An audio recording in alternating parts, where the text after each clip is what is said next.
హరే కృష్ణ. అందరికీ కూడా మన భాగవతామృతం కార్యక్రమానికి స్వాగతం అండి. కార్యక్రమం మొదలు పెట్టే ముందు ప్రార్థన చేద్దాము. ఓం అజ్ఞానాతిమిరాంధస్య జ్ఞానాంజనశలాకయా చక్షురున్మిళితం యేన తస్మై శ్రీ గురవే నమః. నమో ఓం విష్ణుపాదాయ కృష్ణప్రష్టాయ భూతలే శ్రీమతే భక్తి వేదాంత స్వామినితి నామినే.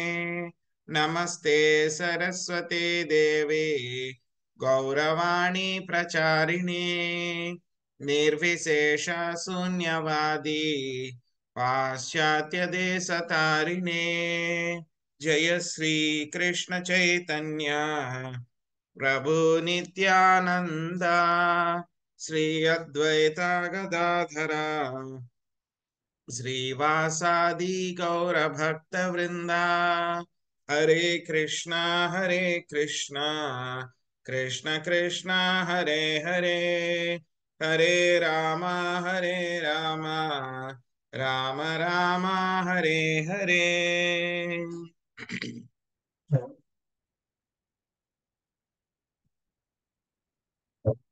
ఓం నమో భగవతే వాసుదేవాయ. ఓం నమో భగవతే వాసుదేవాయ.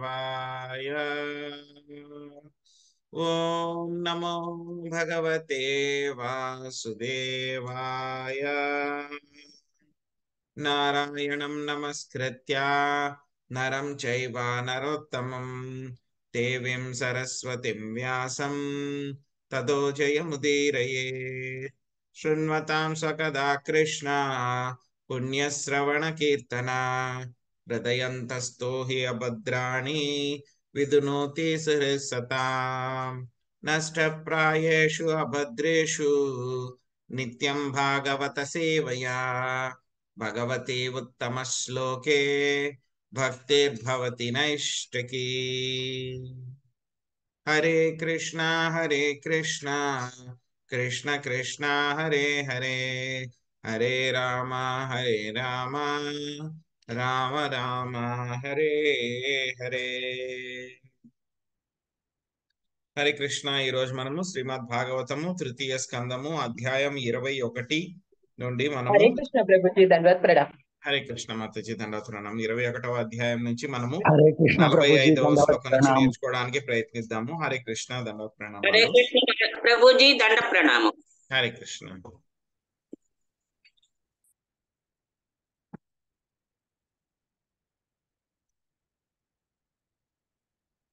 ప్రవేశ్య తత్తీర్థవరమాదిరాజా సహాత్మజా దదర్శ మునిమాసీనం తస్మిన్ హుతాహుతాసనం విద్యోతమానం వపుషా తపస్యుగ్రజా చిరం నాతిక్షామం భగవత స్నిగ్ధాపాంగవలోకనాత్ తద్వ్యాహృతామృతా కళా పీయూషాశ్రవణేన చ ప్రాంశుం పద్మాపలాసాక్షం జటిలం చీరవాసనం ఉపస్రంశ్రిత్యమలినం యదార్హాణమ సంస్కృతం. ఆ పరమ పవిత్రమగు స్థానమున తనయుతో సహా ప్రవేశించిన ఆదిరాజుకు స్వయంభువ మనువు ముని చెంతకెగి అప్పుడే అగ్నిహోత్రమును పూర్తి కావించి తన ఆశ్రమమున కూర్చుండి ఉండుటను గాంచెను. ఆ ముని దేహము గొప్ప తేజముతో ప్రకాశించుచుండెను. చిరకాలము తీవ్ర తపస్సునందు నెలకొనినప్పటికీ అతడు కృశించలేదు. భగవానుడు తన అనురాగపూర్వక కటాక్ష వీక్షణములను అతనిపై సారించుటయు మరియు అతడు భగవానుని వెన్నెల వంటి వాగామృతమును విని ఉండుటకు అందులకు కారణము. పొడవుగానున్న ఆ ముని పద్మపత్రములను బోలిన విశాల నేత్రములను కలిగి జటలను దాల్చి నార వస్త్రములు గట్టి ఉండెను. అతని దరిచేరిన స్వయంభువ మనువు అతడు బట్టని మణి వలె కొంత మలినపడి ఉండుటను గాంచెను. హరే కృష్ణ. శ్రీదేవి మాతాజీ, మీరు ప్రమాణ పత్రం వంటిది హరే వరకు. కృష్ణ ప్రభు. హరే కృష్ణ. హరే కృష్ణ ప్రభు. ఇది ఎన్నో అధ్యాయం ప్రభు? ఇది మీరు చదవండి. తృతీయ స్కందము 21వ అధ్యాయము. ఇప్పుడు మనం 45, 6, 7 శ్లోకం చూస్తున్నాం మనము. శ్రీదేవి మాతాజీ, మీరు ప్రమాణ పత్రం వంటిది వరకు చదవండి. తర్వాత ప్రసాద్ మాతాజీ, మీరు మిగతాది పూర్తి చేయండి మాతాజీ.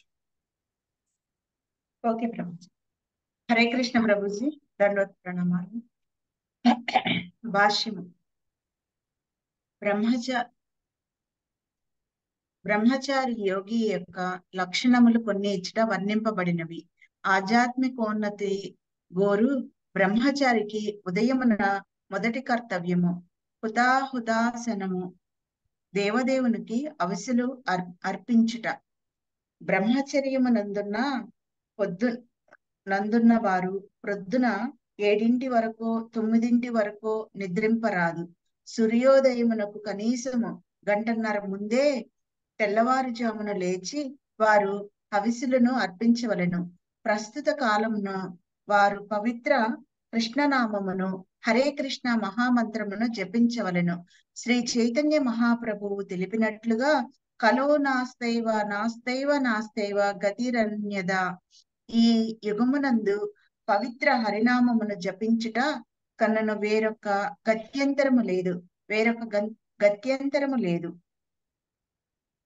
గత్యంతరము లేదు కనుక బ్రహ్మచారి తెల్లవారుజామునే లేచి చక్కగా ఆసీనుడై హరినామమును జపించవలెను. ముని యొక్క లక్షణములను బట్టి అతడు తీవ్ర తపస్సును ఆచరించినట్లుగా గోచరించెను. బ్రహ్మచర్యమును పాటించు వారికి చిహ్నమదియే. దీనికి ఆలస్యముగా అన్యముగా జీవించువాని ముఖమునందు దేహమునందు అట్టి జీవనము కామరూపమున దౌత్యక మగును. బ్రహ్మచారి లక్షణము ఆ ముని దేహమున గోచరించినని విద్యోతమానాన్ అను పదము సూచించుచున్నది. ఎవరేని తీవ్ర తపస్సు నాచరించిన వాడని తెలుపుటకు అదియే ప్రమాణ పత్రము వంటిది. హరే కృష్ణ ప్రభుజీ, ధన్యవాదాలు. హరే కృష్ణ మాతాజీ. హరే కృష్ణ ప్రభుజీ. తాగుబోతూ పొగ త్రాగువాడు కాముడు అయినవాడు యోగాభ్యాసమును ఏనాడును అర్హుడు కాడు. సుఖజీవనము కలిగి ఉండని కారణమున సాధారణముగా యోగులు అతి సన్నగా ఉండురు. కాని దేవదేవునే ముఖాముఖి గాంచియున్నందున కర్తకముని మాత్రము కృషింప ఉండలేదు. ఇచ్చట స్నిగ్ధ సంగాన లోకానాథ్ అను పదము యొక్క అర్థము అతడు దేవదేవుని ముఖాముఖిగా గాంచవలసినంతటి భాగ్యవంతుడై భగవాను ముఖము నుండి అమృతమాయ వాకులను నేరుగా వినిన కారణమున అతడు ఆరోగ్యవంతునిగా కర్పటెను. అదే విధంగా హరినామ కీర్తనం దివ్యధ్వని హరినామ మహామంత్రము శ్రవణము చేయువాడు సైతము ఆరోగ్యవంతుడు కాగలడు. అంతర్జాతీయ శ్రీ కృష్ణ చైతన్య సంఘములో సంబంధము కలిగి ఉన్నట్టి బ్రహ్మచారులు గృహస్థులు చక్కని ఆరోగ్యమును పొందినట్లు వారి సుఖములకు తేజము వచ్చినట్లు నేను ప్రత్యక్షముగా గాంచియున్నాను. ఆధ్యాత్మికోన్నతి బడయు బ్రహ్మచారి ఆరోగ్యవంతుడుగాను తేజమయుడుగాను గోచరించుట అత్యంత ఆవశ్యకం. మునిని ఇచ్చట నానబట్టమని మణితో పోల్చుట చక్కగానున్నది. కాని గని నుండి అప్పుడే తీసిన మణి సానబెట్టినట్లు గోచరించును. దాని ప్రకాశము మాత్రము వరింపజాలదు. అదే విధంగా కర్తకముని చక్క వస్త్రధారణము చేయకున్నను అతని దేహము చక్కగా శుభ్రపడి లేకున్నను మొత్తం మీద అతడు మణి వలె గోచరించెను. Hare Krishna Prabhuji. Hare Krishna Mataji, thank you. So నిన్న మనం చూసాం ఏ విధంగా కర్దమమునికి ఆ విష్ణు భగవానుడి యొక్క దర్శనమైంది. దర్శనమైన తర్వాత ఆయన ఏ విధంగా ఆయనతో సంతోషించి ఆయన యొక్క బిందువులు కన్నీటి నుంచి ఆ యొక్క బిందు సరోవరం ఏర్పడింది అని చెప్పి మనం తెలుసుకున్నాము. ఆ తర్వాత కర్దముని కోరిన ప్రకారము సో ఆయన ఏం కోరుకున్నారు? కర్దముని ఏం కోరుకున్నారండి? సంతానానికి అనుకూలమైన భార్య. కన్యని కోడారు, మంచి అనువైన మంచి కన్య. కన్యలు. సో ఆయనకి కావాల్సిన విధంగా అనుకూలమైనటువంటి కన్య కావాలి అని కోరిన తర్వాత ఆయన చెప్పారు, సో నువ్వు ఎక్కడికి వెళ్ళాల్సినటువంటి అవసరం లేదు, నీ దగ్గరికే ఆ యొక్క కన్య నీ దగ్గరికే వస్తుంది అని చెప్పారు అనమాట. సో ఆ తర్వాత ఏమైంది, ఆయన తన యొక్క డైలీ ఏదైతే కనుక డ్యూటీస్ ఏవైతే ఉన్నాయో వాటిల్లో నిమగ్నం అయిపోయారు అనమాట. సో అలాగా నిమగ్నం అయిపోయి ఆయన పనులు ఆయన చేసుకుంటూ ఉంటే కనుక మరుసటి రోజే అనమాట ఈయన స్వయంభూ మనువు అక్కడికి రావడం జరుగుతుంది అనమాట.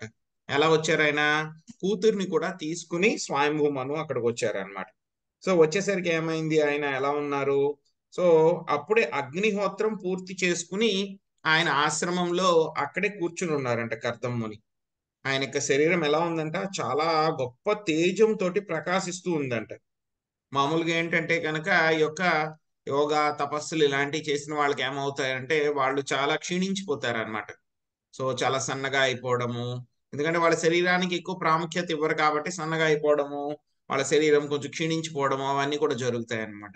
కానీ కర్దం మునికి చూస్తే కనుక ఆ విధంగా ఆయన లేరు, ఇంకా ఆయన చాలా తేజంతో ఉన్నారు.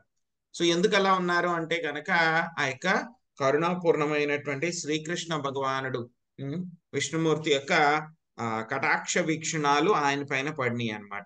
అంతేకాకుండా స్వామి యొక్క మాటలను కూడా ఆయన విన్నారు కాబట్టి ఆయన చక్కగా చాలా హెల్దీగా ఉన్నారు. ఇంకేముంటంటే ఆయన జటలను దాల్చి నార వస్త్రాలని ధరించి ఉన్నారనమాట. సో అప్పుడు స్వయంభూ మను చూస్తే గనక ఆయన ఎలా ఉంది అంటే గనక మణులు అనమాట, సాన పట్టని మణులు, అంటే ఇంకా పాలిష్ చేయలేదన్నమాట, అటువంటి మణిలాగా ఆయన కనపడ్డారనమాట. ఇక్కడ ప్రభుపాద్ గారు చెప్తున్నారనమాట, బ్రహ్మచారులు ఏ విధంగా ఉండాలి అనేటువంటి విషయాలు ఇక్కడ మనకి శ్లోకాల్లో చెప్తున్నారు. బ్రహ్మచారులు అంటే కనుక 7 గంటల దాకో 9 గంటల దాకో పడుకుని ఉండడము, లేకపోతే కనుక అర్ధరాత్రి దాకా మెలుకుని ఉండి ఇక్కడికి తిరగడము, ఇలాంటివి చేయటం కాదు బ్రహ్మచారి అంటే కనుక. బ్రహ్మచారి అంటే కనుక ఉదయము సూర్యోదయానికి ముందే కనీసం గంటన్నర ముందు లేచి వాళ్ళు ఏం చేయాలి, ఏవైతే దైవ సంబంధమైన కార్యక్రమాలు ఏవైతే ఉంటాయో అవన్నీ కూడా చేయాలి. అదేవిధంగా ప్రస్తుతం అయితే కనుక కలియుగంలో మనకి బ్రహ్మచారులు అంటే కనుక ఉదయాన్నే హరికృష్ణ మహామంత్రము జపించాల్సి ఉంటుంది అనమాట.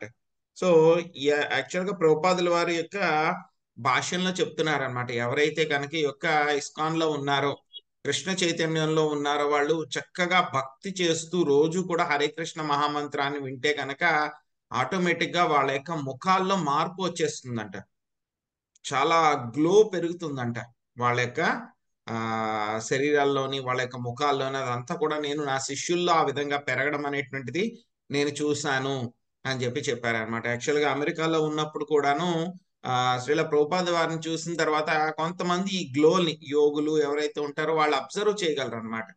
దాన్ని ఇంగ్లీష్ లో ఆరా అని అంటారనమాట. సో మనలాంటి వాళ్ళకి ఏంటంటే కనుక ఆధ్యాత్మిక చైతన్యం ఎక్కువ లేదు కాబట్టి మన ఆరా చాలా చిన్నగా ఉంటుంది అనమాట. కానీ ఎవరైతే కనుక శుద్ధ భక్తులు ఉన్నారో అంటే వాళ్ళ యొక్క ఆరా అంటే వాళ్ళ యొక్క ప్రభావం అన్నమాట చాలా ఎక్కువ ఉంటుంది అనమాట.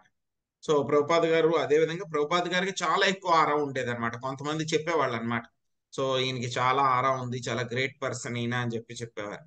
సో ప్రభుపాద్ గారు కూడా చెప్తున్నారు అనమాట, నా యొక్క శిష్యులు ఎవరైతే ఉన్నారో వాళ్ళందరూ కూడా ఏంటి, ఈ యొక్క బ్రహ్మచర్య నియమాలు పాటించడము, చక్కగా హరికృష్ణ మహామంత్రాన్ని జపించడం, ఇవన్నీ కూడా చేస్తున్నారు కాబట్టి వాళ్ళ యొక్క ముఖాల్లో కూడా ఆ యొక్క గొప్ప తేజం అనేటువంటిది రావడం జరుగుతూ ఉంది అని చెప్పారనమాట. అందుకే ఏం చేయాలి, మనము ప్రతిరోజు కూడా చక్కగా హరే కృష్ణ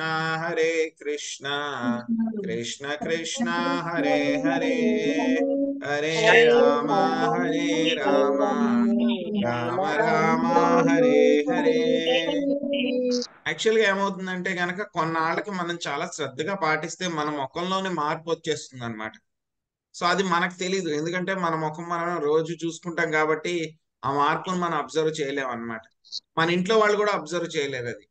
సో ఎవరైనా సరే మనల్ని చాలా రోజుల తర్వాత చూస్తున్నారు అనుకోండి, 1 ఏడాది తర్వాత, 1 ఏడాదిన్నర 2 ఏళ్ళ తర్వాత చూస్తే కనుక వాళ్ళు చెప్తారు, ఏంట్రా ఇలా తయారయ్యావు అని అంటారు అనమాట. వాళ్ళు ఇంకా ఐడెంటిఫై చేయలేరు యాక్చువల్గా, ఏంటి వీడు ఇలా తయారయ్యాడు అంటే బొట్టు పెట్టుకున్నారు కాబట్టి ఇలా అయ్యారా అని అనుకుంటారు. కానీ మెల్లగా ఏమవుతుంది, ఆ యొక్క హరికృష్ణ మహామంత్రం యొక్క శక్తి వల్ల ఏమవుతుంది, ఆ యొక్క తేజం అనేటువంటిది అందరికి కూడా వస్తుంది అనమాట. ఎవరైతే చక్కగా ఉంటారో వాళ్ళందరికీ కూడా.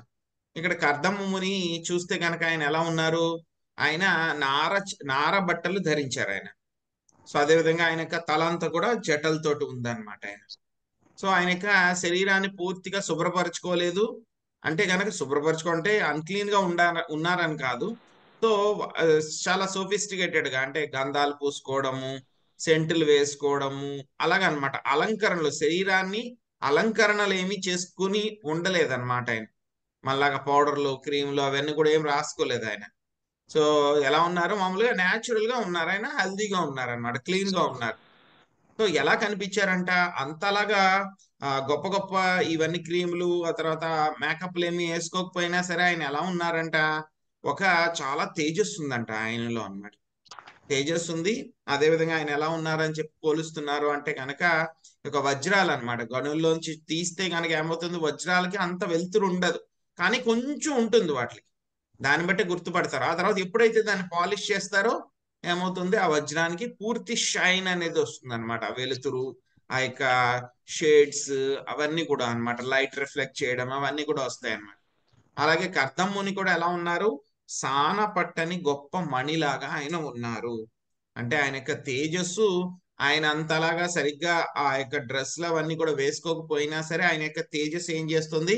లోపల నుంచి డామినేట్ చేసేస్తుంది అన్నమాట. సో ఆ విధంగా ఆయన అలా ఉన్నారని చెప్పి చెప్తున్నారు అనమాట. అధోటజం ప్రాయంతం హృదేవం ప్రణతం పురా సపర్యయా ప్రత్యగృహ్ణాత్పతి తినద్యానురూపయ. తన ఆశ్రమమున కరుదించి చక్రవర్తి అభివాదము కావించుటను గాంచి ముని అతనిని ఆశీస్సులతో అభినందించి తగిన గౌరవముతో సత్కరించెను. చక్రవర్తియగు స్వయంభూ మనువు కర్దమముని ఆశ్రమము చెంతకు చేరుటయ్యే కాక అతనికి సైతము వందనములను అర్పించెను. అదే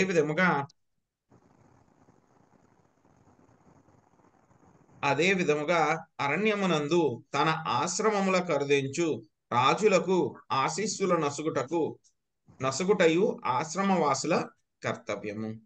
సో ఏం చేశారు? ఎప్పుడైతే కనుక ఆయన ఆదిరాజు అయినటువంటి స్వయంభూ మనం ఏం చేశారు? ఈయన ఒక ఆశ్రమంలోకి ప్రవేశించారనమాట. ప్రవేశించిన తర్వాత ఏమైంది? వెంటనే ఆయన చూసారనమాట, ఎవరో గొప్ప చక్రవర్తి వచ్చారు అని చెప్పేసి వెంటనే ఏం చేస్తారు?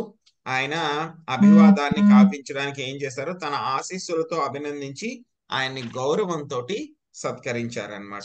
సో అది ఎవరైనా సరే వస్తే గనక వాళ్ళని ఆ విధంగా గౌరవించి ఆహ్వానించాలన్నమాట. గృహీతార్హణమాసీనం సంయతం ప్రీణయున్ముని స్మరన్ భగవదాదేశమిత్యాశ్లకిష్టయా గిరా. ముని అవధానమును పొందిన పిమ్మట రాజు ఆసీనుడై మౌనమును దాల్చెను. ఆదేశమును గుర్తు తెచ్చుకొనుచు కర్దమ ముని పిదప మధురమగు వాక్కులతో రాజును ఉద్దేశించి ఇట్లు పలికెను. ఏం చేశారు? ఆయన లోపలికి అంతా ఆహ్వానం ఇచ్చారు, ఆయన చక్కగా కూర్చోబెట్టారు. కూర్చోబెట్టిన తర్వాత ఆయన ఏం మాట్లాడట్లేదు, రాజుగారు చాలా సైలెంట్ గా ఉన్నారనమాట. ఆయన స్వయంభూమను నూనం చంక్రమణం దేవ సతాం సంరక్షణాయతే వధాయ చాసతం యస్త్వం హరే శక్తిర్హి పాలిని. ఓ దేవా, శ్రీహరి యొక్క పాలనాశక్తి స్వరూపుడవైనందున నీవు చేపట్టిన పర్యటన నిక్కముగా సత్పురుషులను రక్షించుటకు, దానవులను దునుమాడుటకే అయి ఉండును. శశికళ మాతజీ చదవండి. హరే కృష్ణ ప్రభు. హరే కృష్ణ. భాష్యం బై చైతన్య ప్రపాదులు వారికి జై. పూర్వమందు ధర్మాత్ములకు రాజులు ధార్మికులకు పౌరులకు రక్షణము నొసగుటకు మరియు అధర్మవర్తనలను శిక్షించుటకు లేదా వధించుటకు తమ రాజ్యమందు పర్యటించడి వారిని వేదవాంగ్మయం నుండి అనగా ముఖ్యముగా శ్రీమద్ భాగవతం పురాణముల నుండి తెలియవచ్చుచున్నది. వధించుట అనేది కార్యమును అభ్యసించుటకు వారు కొన్ని మార్లు అడవి ఎందలి జంతువులను వేటాడివారు. అటువంటి అభ్యాసం లేనిదే అవాంఛిత విద్రోహ శక్తులను వధించుట సాధ్యం కాకపోవటయే అందులకు కారణం. సత్ప్రయోజనం కొరకై ఉద్దేశింపబడిన హింస తమ కర్తవ్యంలోని ఒక భాగమే కనుక ఆ రీతిగా హింసను నడిచుట క్షత్రియులకు అనుమతింపబడినది.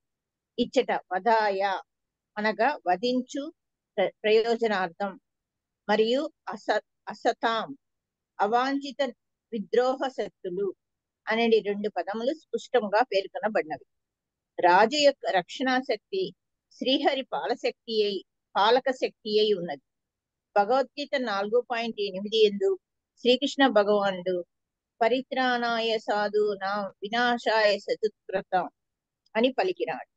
అనగా సాధువులను రక్షించి దానవులను వధించుటకే ఆ దేవదేవుడు అవతరించడు.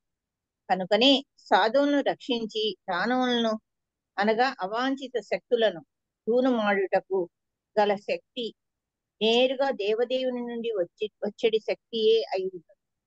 రాజు లేదా రాజ్యాధినేత అట్టి శక్తిని కలిగి ఉన్నది. విద్రోహ శక్తులను దూనమాడుట ఎందు నిపుణుడైన అట్టి రాజ్యాధినేతను కనుగొనుట నేటి కాలమున అతి కష్టం. నవీన కాలపు రాజ్యాధినేతలు తమ రాజ ప్రసాదములందు చక్కగా కూర్చొని అనవసరంగా అమాయక జనులను వధించుటకు యత్నించుచుందురు. హరే కృష్ణ ప్రభు. ధన్యవాదాలు. హరే కృష్ణ మాతాజీ. సో కర్దమ ముని అక్కడ స్వయంభూ మనుని ఉద్దేశించి ఆయన మాట్లాడుతున్నారు అనమాట. శ్రీహరి యొక్క పాలనాశక్తి స్వరూపుడు అయినందువలన నీ యొక్క పర్యటన అనేటువంటిది సత్పురుషుల్ని రక్షించడానికి, ఎవరైతే దానవులు ఉన్నారో వాళ్ళందరినీ కూడా శిక్షించడానికి అయి ఉంటుంది అని చెప్తున్నారనమాట. సో ఇది వరకు పురంలో రాజులందరూ ఎవరైతే ధర్మాత్ములైన రాజులందరూ ఎవరైతే ఉన్నారో వాళ్ళందరూ కూడా ఏం చేసేవారు, ఎవరైతే కనుక ధార్మికులైనటువంటి పౌరులు ఉంటే కనుక వాళ్ళ రక్షణ కల్పించి, ఎవరైతే కనుక ఈ యొక్క సమాజంలో ఇబ్బందులు కలిగించేటువంటి అధర్మవర్తనలు ఎవరైతే ఉంటారో వాళ్ళందరినీ కూడా శిక్షించడము వధించడం కూడా వాళ్ళు చేసేవారు అనమాట. అది వాళ్ళ యొక్క బాధ్యత అనమాట. సో శిక్షించడము వధించడము చేయాలంటే కనుక ఏదో అవసరం వచ్చినప్పుడే నేను చేస్తాను అంటే కనుక కుదరదు. వాళ్ళకి ఏమవుతుంది, ఆ శిక్షించడానికి కూడా ప్రాక్టీస్ కావాలి వాళ్ళకి. సో అందుకని వాళ్ళకి ఏం చేశారు అని అంటే కనుక ఆ విధంగా ప్రాక్టీస్ చేసుకోవడానికి అడవిలో ఉండేటువంటి క్రూర మృగాల్ని మీరు చంపవచ్చు అని చెప్పేసి వాళ్ళకి లైసెన్స్ ఇచ్చారనమాట. సో ఆ విధంగా వాళ్ళు ఏం చేసేవారు, అడవిలో ఉండేటువంటి క్రూర మృగాలు ఏవైతే కనుక జంతువులు ఏవైతే ఉన్నాయో ఈ యొక్క క్రూర మృగాలైనటువంటి పులులు, సింహాలు, వీటిల్ని సంహరించడం కోసం వాళ్ళు ఆ యొక్క యుద్ధ కళని ప్రాక్టీస్ చేసేవాళ్ళు. యుద్ధ కళను ప్రాక్టీస్ చేసేవారు. అదే సమయంలో వాళ్ళకి ప్రాక్టీస్ కూడా అయ్యేది. ఆ పని మూలంగా ఏమవుతుంది, ఆ యొక్క పులులు, సింహాల నుంచి ఎవరైతే ప్రజలు ఉన్నారో వాళ్ళని కూడా రక్షించేవారు. సో ఆ విధంగా 2 రకాల పనులు కూడా జరిగేవన్నమాట. కాబట్టి వాళ్ళకి హింస చేయడానికి పర్మిషన్ ఇచ్చారు అనమాట ఆ విధంగా వాళ్ళకి. సో ఇక్కడ ఏం చెప్తున్నారు అంటే కనుక శ్రీకృష్ణ భగవానుడు కూడా ఆయన అవతరించినప్పుడు ఏం చేస్తారు, ఎందుకు ఆయన యొక్క ఉద్దేశం ఏమిటి అంటే కనుక పరిత్రాణాయ సాధునం వినాశాయ చతుష్కృతం. 2 ముఖ్య ఉద్దేశాలు. మూడవది ధర్మ సంస్థాపనార్థాయ, ధర్మాన్ని తిరిగి పునఃస్థాపించడం అనేటువంటి విషయాలు. 3 విషయాలు అనమాట. 3 విషయాల కోసం స్వామి ఏమవుతారు, సంభవామి యుగే యుగే, ప్రతి యుగంలో కూడా ఆయన మళ్ళీ మళ్ళీ కూడా అవతరిస్తూ ఉంటారన్నమాట. సో అదే విధంగా శ్రీహరి యొక్క పాలన శక్తి ఉన్నటువంటి ధర్మాత్ములైనటువంటి రాజులు కూడా ఏం చేస్తూ ఉంటారు, పరిత్రాణాయ సాధునాం, ఎవరైతే భక్తులు ఉన్నారో, ధార్మికులు ఎవరైతే ఉన్నారో వాళ్ళందరినీ కూడా రక్షిస్తారు. ఎవరైతే దుర్మార్గులు ఉన్నారో వాళ్ళందరినీ కూడా శిక్షిస్తారు. ఆ విధంగా చేయడం కోసమే వాళ్ళు ఏం చేస్తారు, వాళ్ళ యొక్క రాజ్యంలో అంతా కూడా వాళ్ళు పర్యటిస్తూ ఉంటారు. సో కాబట్టి మీరు కూడా ఈ విధంగానే ఈ యొక్క రాజ్యంలో మీరు పర్యటిస్తున్నారా అని చెప్పి ఆ విధంగా ఆయన ప్రశ్నించారనమాట. యోర్కేంద్రగ్రీంద్ర వాయూనాం యమధర్మ ప్రచేతసాం రూపాణి స్థాన ఆదత్సే తస్మై శుక్లాయతే నమా. అవసరమైనప్పుడు నీవు సూర్యదేవుని రూపమును, చంద్రుని రూపమును, అగ్నిదేవుని రూపమును, స్వర్గాధిపతి ఇంద్రుని రూపమును, వాయుదేవుని రూపమును, యమధర్మరాజు రూపమును, ధర్మదేవత రూపమును, జలదేవత యగు వరుణుని రూపమును గ్రహింతువు. విష్ణు భగవానునికి అన్యుడవు కానట్టి నీకు వందనములను అర్పింతును. నాగం సునీత మాత చదవండి. హరే కృష్ణ ప్రభుజీ. దండవత్ ప్రణామం. భాష్యం బై శ్రీలా ప్రభుపాద్. శ్రీలా ప్రభుపాద్ కి జై. కర్దమ ముని బ్రాహ్మణుడు స్వయంభూ మనువు క్షత్రియుడు అయిన కారణమున ముని ఆ రాజుకు వందనములు నొసగరాదు. సాంఘిక దృష్ట్యా బ్రాహ్మణుని యొక్క స్థానము రాజు స్థానము కన్నను ఉన్నతమగుటయే అందులకు కారణము. కాని స్వయంభూ మనువు చక్రవర్తి విష్ణు భగవాను ప్రతినిధి అయిన కారణమున కర్దముడు అతనికి వందనములు నొసగని. మనుజుడు బ్రాహ్మణుడైనను క్షత్రియుడైనను లేదా శూద్రుడైనను దేవదేవుడు ఎల్లప్పుడూ అతనికి ఆరాధనీయుడే. దేవదేవుని ప్రతినిధిగా ఆ రాజు ఎల్లరిచే వందనములు నందుటకు యోగ్యుడై ఉన్నాడు. Harikrishna Prabhuji. Thank you Prabhuji. Hare Krishna Mataji. Actual అయితే కనుక సమాజంలో ఎవరైతే బ్రాహ్మణులు ఉన్నారో వాళ్ళు క్షత్రియులకి వందనాలను అర్పించరు అనమాట. వర్ణాశ్రమం పద్ధతి ప్రకారం బ్రాహ్మణులు అందరికన్నా ఎక్కువగా ఉంటారు, క్షత్రియులు వాళ్ళకు ఉంటారు. జనరల్ గా అయితే కనుక క్షత్రియులే బ్రాహ్మణులకి వందనాలు అర్పిస్తారు అనమాట. కానీ ఇక్కడ కర్దమ్ముని ఏం చేస్తున్నారు, స్వయంభూ మనుని ఆ యొక్క పాలన శక్తి ఏదైతే ఉందో దాని వల్ల ఈయన ఏం చేస్తున్నారు, ప్రజలందరినీ కూడా పరిపాలిస్తున్నారు. కాబట్టి ఆ యొక్క విష్ణు భగవానుడి యొక్క ప్రతినిధి కాబట్టి ఆయన అదే విషయాలు చెప్పారు. విష్ణు భగవానుడికి అన్యుడవు కాబట్టి నీకు వందనాలను అర్పిస్తున్నాను. విష్ణు భగవానుడికి అన్యుడవు కానట్టి నీకు వందనాలను అర్పిస్తున్నాను నేను. అంటే విష్ణు భగవానుడు లాగానే మీరు రాజ్యం చేస్తున్నారు కాబట్టి, ఆయన యొక్క ప్రతినిధి కాబట్టి నేను మీకు వందనాలను అర్పిస్తున్నాను అని చెప్పారనమాట.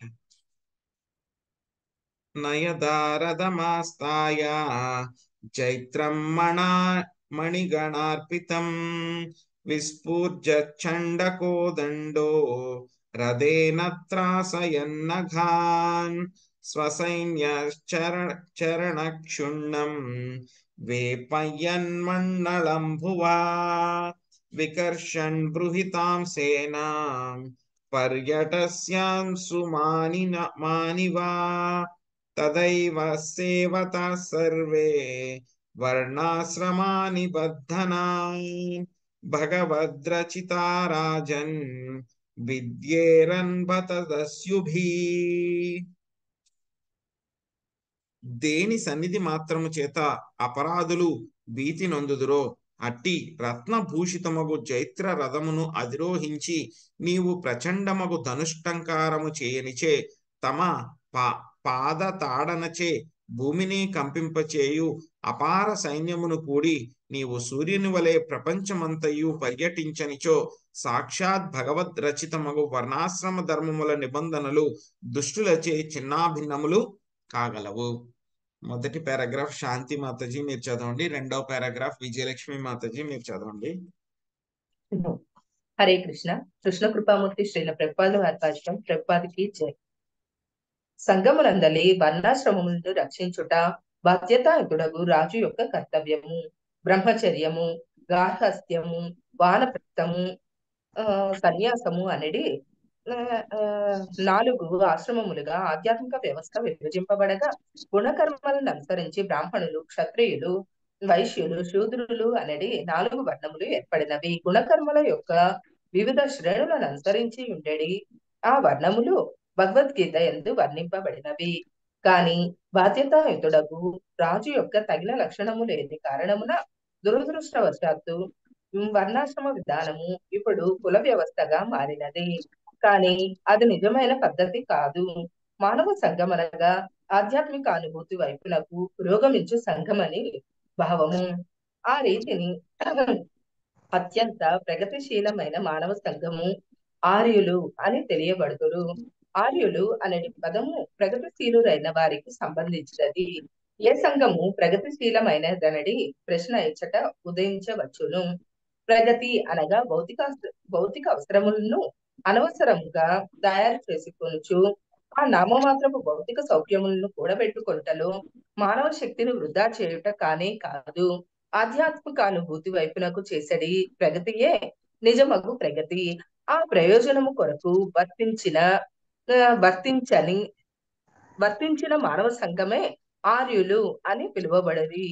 దాని యందు మేధావి వర్గము వారైన బ్రాహ్మణులు ఉదాహరణకు కర్దముని వలె ఆధ్యాత్మిక ప్రయోజనమునందే నియుక్తులై ఉండడి వారు. ఇక స్వయంభూ మనువు వంటి క్షత్రియులు దేశము నేలుచు ఆధ్యాత్మికానుభూతికి అవసరమగు సౌకర్యములన్నీను చక్కగా సుసంపన్నములగునట్లు చూచడి వారు. దేశమంతటను పర్యటించుచు రాజు వ్యవస్థ చక్కగా ఉన్నదో లేదో పరిశీలించుట రాజు యొక్క కర్తవ్యము. వర్ణాశ్రమ పద్ధతిపై ఆధారితమైన భారతీయ నాగరికత నేడు భ్రష్టు పట్టినది. భారతదేశము విదేశీయులపై లేదా వర్ణాశ్రమ నాగరికతను అనుసరించని వారలు ఆధారపడుటై అందులకు కారణము. ఆ విధముగా వర్ణాశ్రమ పద్ధతి ఇప్పుడు కుల వ్యవస్థగా పతనము చెందినది. Thank you Prabhuji. హరే కృష్ణ. ధన్యవాదాలు. హరే కృష్ణ ప్రభుజీ. హరే కృష్ణ. వర్ణాశ్రమ వ్యవస్థ భగవద్రచితముగా దేవదేవుని చేతనే రచింపబడినది, ఇచ్చట నిర్ధారితమైనది. ఈ విషయము భగవద్గీత యందును ధృవపరచబడినది. చాతుర్వర్ణ్యం మయా సృష్టం, వర్ణాశ్రమ వ్యవస్థ నా చేతనే సృజింపబడినది అని శ్రీకృష్ణ భగవానుడు పలుకుతున్నాడు. భగవద్రచితమైనది ఏదైనాను ముగియబోదు, కప్పబడబోదు. ఈ వర్ణాశ్రమ విభాగములు మూల రూపమునందో లేక భ్రష్టు పట్టిన రూపమందో కొనసాగుతూనే ఉండగలవు. కానీ భగవాని చేతనే సృజింపబడినందున అవి నిర్మూలము కాక ఉండును. అవి సూర్యుని ఒక భగవత్ సృష్టి వంటివి కనుక సదా నిలిచియే ఉండును. మేఘములచే కప్పబడినను లేదా ఆకాశము నిర్మలముగానున్నను సూర్యుడి మాత్రము నిలిచియే ఉండును. అదే విధముగా వర్ణాశ్రమ వ్యవస్థ పతనము చెందినప్పుడు అది కుల వ్యవస్థగా గోచరింపవచ్చును. కానీ ప్రతి సంగమనందును మేధావి వర్గము వారు, క్షత్రియ వర్గము వారు, వ్యాపార వర్గము వారు, శ్రామిక వర్గము వారు ఉండియే తీరుదురు. వేద నియమానుసారము వారు ఒకరికొకరు సహాయపడినట్లు నియమింపబడినప్పుడు శాంతి మరియు ఆధ్యాత్మిక పురోగతి కొనగూడగలవు. కానీ ద్వేషము, దుష్ప్రవర్తనము కుల వ్యవస్థ యందు అవిశ్వాసము కలిగినప్పుడు మాత్రము పూర్తి వ్యవస్థే పతనము చెందగలదు. ఇచ్చట తెలుపబడినట్లు అది ఒక అత్యంత శోచనీయమగు స్థితిని తయారు చేయును. ప్రస్తుత పరిస్థితి యందు ప్రపంచమంతయు ఈ శోచనీయ స్థితి అందే నెలకొని ఉన్నది. పలు విధములుగా స్వార్థములు అందు చోటు చేసుకునేటే అందులో కారణము. ఇది అంతయు వర్ణాశ్రమ వ్యవస్థ పతనము చెందటం వలననే కలిగినది. Hare Krishna Prabhuji. Thank you Prabhuji. Hare Krishna Mataji. Thank you. So ఏం చెప్తున్నారు ఇక్కడ, స్వయంభూమనుని ఇంకా ఆయన ప్రశ్నిస్తున్నారు అన్నమాట. సో ఏం చేస్తున్నారు, మీరు ఒక రత్నభూషితమైనటువంటి చైత్ర రథంలో అధిరోహించి మీరు ఏం చేస్తున్నారు, ఎవరైతే అపరాధులు ఉన్నారో వాళ్ళందరినీ కూడా దండిస్తున్నారు. కాబట్టి అటువంటి వాళ్ళందరూ కూడా చాలా భీతి చెందుతారు. మీకు ఉన్నటువంటి అపారమైనటువంటి సైన్యం చేత భూమి కూడా కంపిస్తుంది. మీరు సూర్యుడిలాగా మొత్తం అంతా కూడా పర్యటించకపోతే కనుక ఏమవుతుంది, ఈ యొక్క భగవంతుని యొక్క సృష్టి అయినటువంటి వర్ణాశ్రమ నిబంధనలు ఏవైతే ఉన్నాయో అవన్నీ కూడా ఈ యొక్క దుష్టుల వలన చిన్నాభిన్నములు అయిపోతాయి అని చెప్పేసి చెప్తున్నారనమాట. సో ఏ సంఘంలో అయినా సరే యొక్క వర్ణాశ్రమ పద్ధతి, అది కూడా దైవీ వర్ణాశ్రమ పద్ధతి. దైవీ వర్ణాశ్రమ అంటే కనుక ఏంటంటే కనుక ఈ యొక్క కులం ప్రకారము, పుట్టుక ప్రకారము కూడా ఈ యొక్క వర్ణాలు ఆశ్రమాలు డిసైడ్ చేయడం తప్పు అన్నమాట, జన్మను బట్టి. సో మనకి భగవద్గీతలో స్వామి చెప్పారు, చతుర్వర్ణ్యం మయా సృష్ట్యం గుణకర్మ విభాగశః.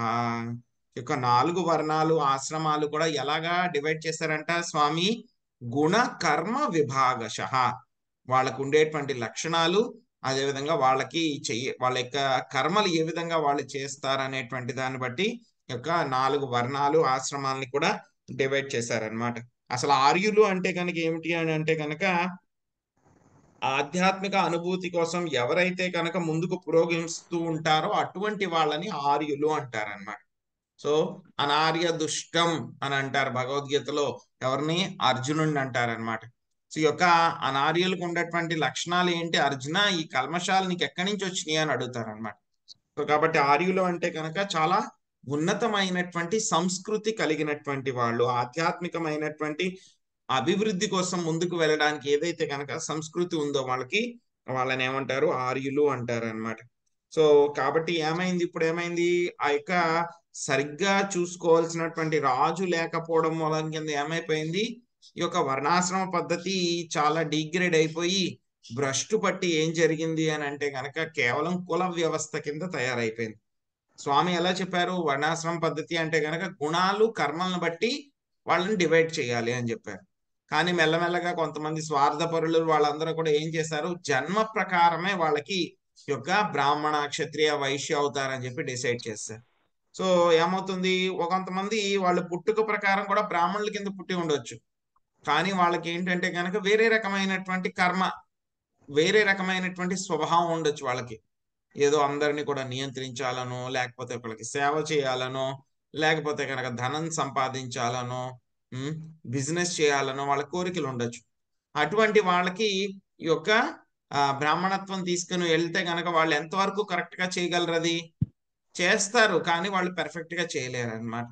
సో ఏమైపోయింది, ప్రస్తుతము మనకు ఉన్నటువంటి యొక్క వర్ణాశ్రమ పద్ధతి కాస్త ఏమైపోయింది, కుల వ్యవస్థ కింద తయారైపోయి భ్రష్టు పట్టించి ఒకళ్ళు కింద ఉన్నటువంటి వాళ్ళు పైన ఉన్నటువంటి వాళ్ళు కింద వాళ్ళ మీద, సో మధ్యలో ఉన్నటువంటి వాళ్ళు కూడా కింద వాళ్ళ మీద, అందరి మీద అజమాయిషి చలాయించాలి అని చెప్పేసి ఈ యొక్క కులానికి మధ్యలో గొడవలు పడడము, రకరకాల ఇబ్బందులు ఇవన్నీ కూడా జరుగుతూ ఉన్నాయన్నమాట.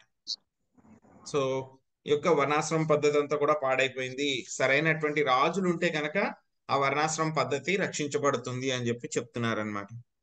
అధర్మశ్చాసమేధేత లోలుపైర్వంక్యుసైర్నభి సయేన త్వయి లోకోయం దస్యుగ్రస్తో వినజక్ష్యతి.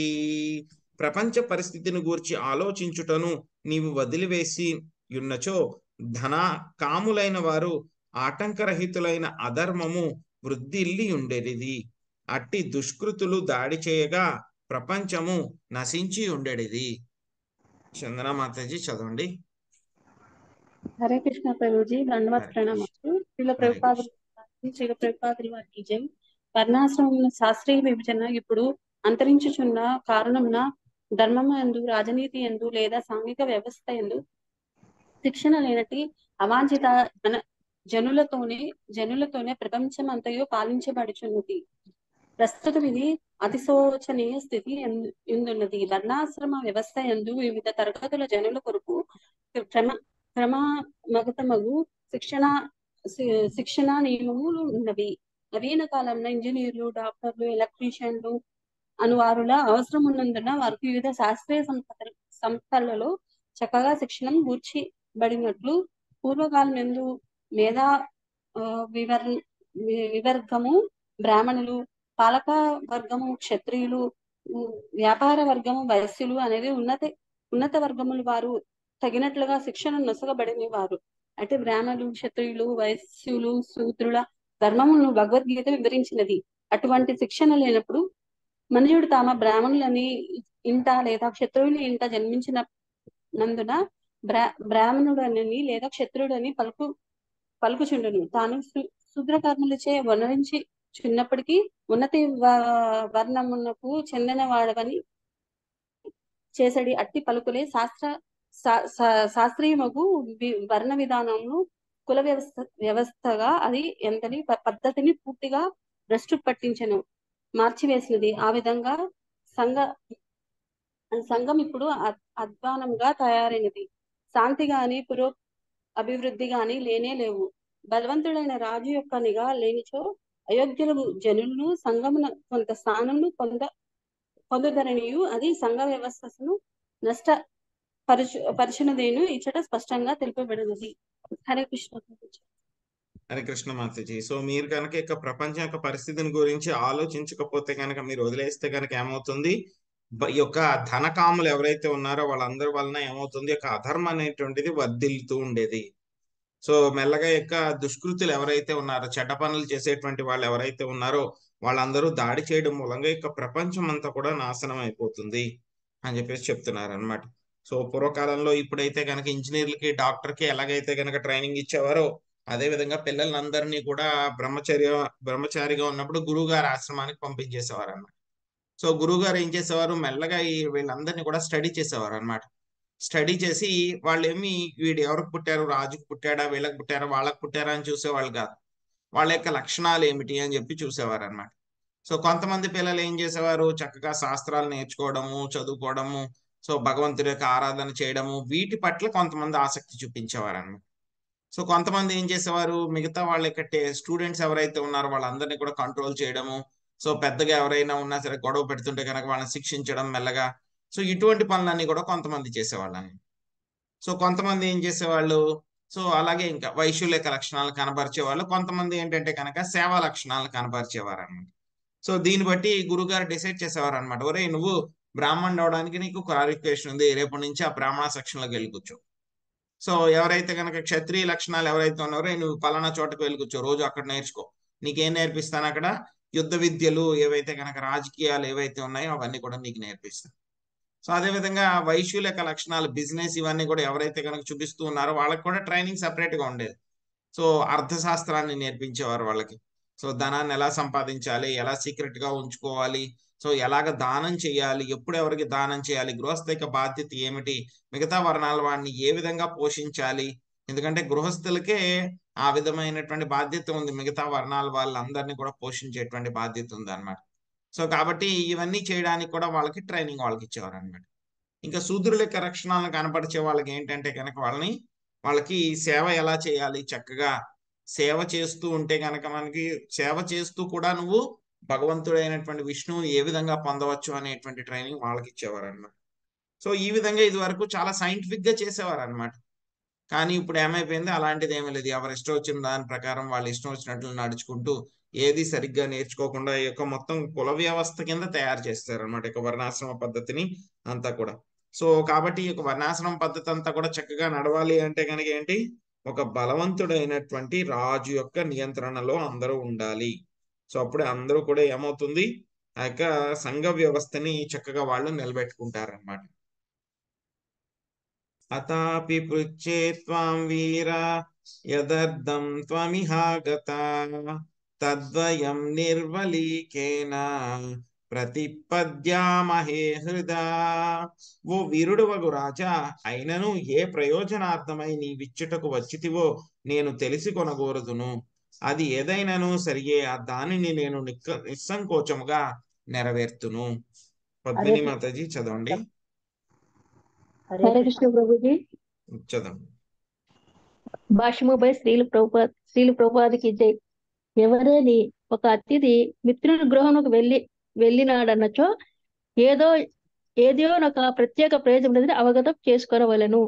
స్వయంపు మను అంతటి గొప్ప చక్రవర్తి తన ఆశ్రమకు వచ్చినాడన్నచో తన రాజ్య పరిస్థితిని పరిశీలించుటకు పర్యటన కావించుచున్నను తప్పక ఒక ప్రత్యేక ప్రయోజనముండి తీరవలనని కర్దముని అవగతం చేసుకొనెను. ఆ విధంగా రాజుగారి కోరికను పూర్ణము కావించటకు అతడు సన్నిధుడయ్యను. ఋషులు రాజుల కడకేగుట, రాజులు ఋషులను వారి ఆశ్రములను దర్శించుట పూర్వము ఆనవాయితీగా ఉండేది. ఒకరి ప్రయోజనమును ఇంకొకరు పూర్ణము కావించల వారు ముదము నందెడివారు. అట్టి పరస్పర సంబంధము భక్తి కార్యంగా పిలువబడును. బ్రాహ్మణుడు మరియు క్షత్రియుని నడమగల పరస్పర లాభదాయకముగు సంబంధమును వర్ణించిన ఒక చక్కని శ్లోకము కలదు. క్షత్రం ద్విజత్వం. క్షత్రం అనగా క్షత్రియ వర్ణము, ద్విజత్వం అనగా బ్రాహ్మణ వర్ణమని భావము. ఈ ఇరువురును పరస్పర లాభం కొరకై ఉద్దేశింపబడి ఉన్నారు. సంఘమునందు ఆధ్యాత్మికోన్నతిని కలుగజేయుటకు బ్రాహ్మణులకు క్షత్రియులు రక్షణ నొసగగా, దేశము మరియు దేశ ప్రజలు ఏ రీతిని క్రమముగా ఆధ్యాత్మిక పూర్ణత్వమునకు ఉద్ధరింపబడగలరో తెలియజేయుటకు క్షత్రియులకు బ్రాహ్మణులు తమ విలువైన ఉపదేశములను ఇవ్వగలరు. Hare Krishna Prabhuji. Thank you Prabhuji. Hare Krishna. So ఇంకేం చెప్తున్నారు ఇక్కడ, ఒక గొప్ప రాజుగారు, వీరుడు అయినటువంటి రాజా, మీరు నా యొక్క ఆశ్రమానికి ఎందుకు వచ్చారో మీరు దయచేసి తెలపండి. సో ఆ యొక్క ఉద్దేశం ఏదైనా సరే నేను నిస్సంకోచంగా నేను నెరవేరుస్తాను అని చెప్పి ఎవరు చెప్తున్నారు, కర్దమ ముని స్వయంభూ మనుకి చెప్తున్నారు అన్నమాట. సో ఎందుకంటే కనుక ఇటువంటి గొప్ప గొప్ప రాజులు ఎవరైతే ఉన్నారో, గొప్ప వ్యక్తులు ఎవరైతే ఉన్నారో వాళ్ళు ఏదో ఒక పని కోసమే ఎక్కడికైనా సరే వాళ్ళు వెళ్తారనమాట. ఏ పని చేసినా సరే వాళ్ళకి దాని వెనకాల ఒక చక్కని కారణం ఉంటుంది అనమాట. సో అదే విధంగా స్వయంభూ మను కూడా నా దగ్గరకు వచ్చారంటే కనుక ఏదో ఉన్నతమైనటువంటి ఉద్దేశం ఉండొచ్చు, కాబట్టి నా దగ్గరకు వచ్చారు, కాబట్టి మీరు ఎందుకు వచ్చారని నాకు దయచేసి తెలియచేయండి అని చెప్పి చెప్తున్నారు అనమాట. సో యొక్క సమాజంలో ఉన్నత వర్గాలైనటువంటి క్షత్రియులు అదే విధంగా బ్రాహ్మణులు వాళ్ళిద్దరి మధ్య కూడా ఏంటి, ఆ యొక్క కోఆపరేషన్ అనేటువంటిది చక్కగా ఉండాలన్నమాట. సో క్షత్రియులు ఏం చేయాలి, బ్రాహ్మణులకు అవసరమైనటువంటి ఫెసిలిటీస్ ఏవైతే ఉన్నాయో అవన్నీ కూడా కల్పించాలి. క్షత్రియులు వేరే వాళ్ళందరికీ కూడా రక్షణ కల్పిస్తున్నా సరే. సో ఇంకా బ్రాహ్మణులు ఏం చేయాలి, క్షత్రియులకు వాళ్ళు కూడా సాయం చేయాలన్నమాట.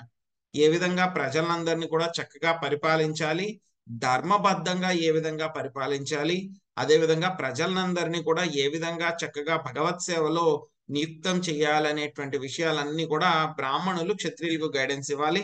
క్షత్రియులు ఏం చేయాలి, అందరినీ రక్షించాలి, రక్షించేటప్పుడు బ్రాహ్మణులు కూడా రక్షించాలి అన్నమాట. సో కాబట్టి మీరు ఇక్కడికి ఎందుకు వచ్చారు అనేటువంటిది ఆయన కర్దమ ముని స్వయంభూ మనుని అడగడం జరిగింది అనమాట. శ్రీమద్ భాగవతం నందలి మనువు కర్దముల సంవాదము అను తృతీయ స్కందములోని 21వ అధ్యాయమునకు భక్తి వేదాంత భాష్యము సమాప్తము.